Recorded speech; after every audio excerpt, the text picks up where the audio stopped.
Hi everyone, and welcome to my YouTube channel Good Vibes. Today, we're going to be talking about classes, objects, methods, and the fundamentals of object-oriented programming.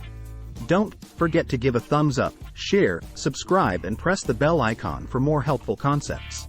Let's dive right in. What is object-oriented programming? Object-oriented programming, OOP, is a programming paradigm that uses objects and their interactions to design applications and computer programs. It is one of the most popular programming paradigms used today, and it is used in a wide variety of applications, from web development to video games. What are classes and objects? A class is a blueprint or template for creating objects.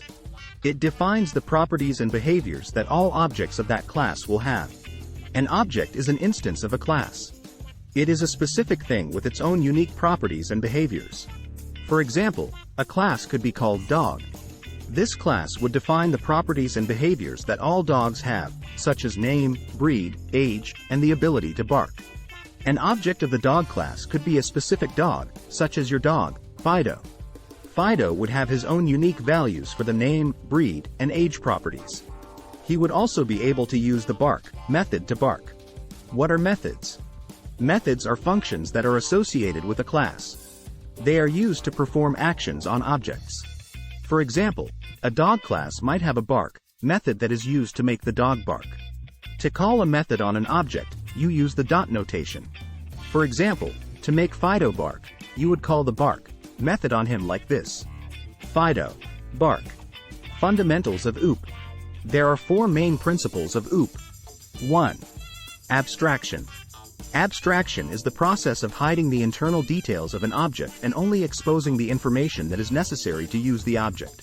This makes code more reusable and easier to maintain. For example, let's say you have a class called car.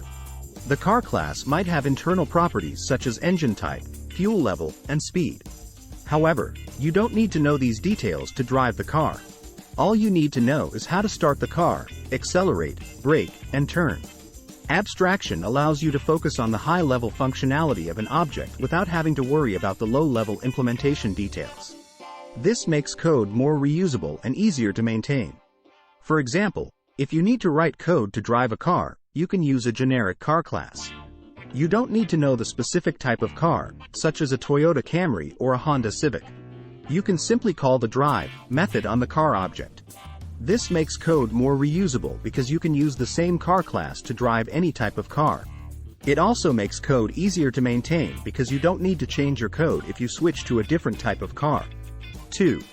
Encapsulation. Encapsulation is the process of bundling together an object's data and behavior into a single unit. This makes code more modular and easier to understand. For example, the car class might have data properties such as engine type, fuel level, and speed. It might also have behavior methods such as start, accelerate, brake, and turn. Encapsulation allows you to group together the data and behavior associated with a particular object into a single unit. This makes code more modular and easier to understand. For example, if you need to write code to drive a car, you can use the car class.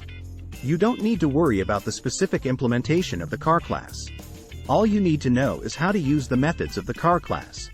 This makes code more modular because you can treat the car class as a single unit. It also makes code easier to understand because you can see all of the data and behavior associated with the car class in one place. 3. Inheritance. Inheritance allows you to create new classes that inherit the properties and behaviors of existing classes. This makes code more reusable and efficient. For example, let's say you have a car class and you want to create a new class called truck. The truck class is very similar to the car class, but it has a few additional properties and behaviors, such as bed size and payload capacity.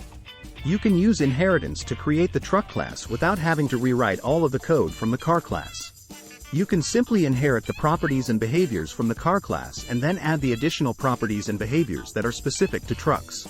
Inheritance makes code more reusable because you can reuse the code from existing classes. It also makes code more efficient because you don't have to duplicate code. 4. Polymorphism.